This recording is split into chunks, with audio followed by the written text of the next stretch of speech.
জলের বোতল এখনো যদি আপনি 20 টাকায় কেনেন তাহলে আমার নাম বলবেন, আপনার কিন্তু দাম কম নেবে।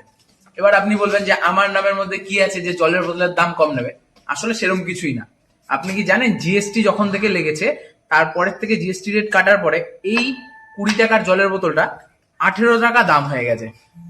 ঠিক আছে, আর এবং যেগুলো 35 টাকা 40 টাকা ছিল সেগুলো 27 টাকা হয়ে গেছে। 1 লিটার 18 টাকা, 2 লিটার 27। তার মানে কি এর পরের বার থেকে যখন আপনি জল কিনতে যাবেন তখন অবশ্যই এই কথাটা মাথায় রাখবেন এবং আপনার কিন্তু লিটারে 2 টাকা 3 টাকা লাভ হবে। আর 2 লিটারের জলের বোতলটা দেখতেই পাচ্ছেন দাম হয়ে গেছে 27 টাকা। মাথায় রাখুন, দেখে কিনুন সবসময়।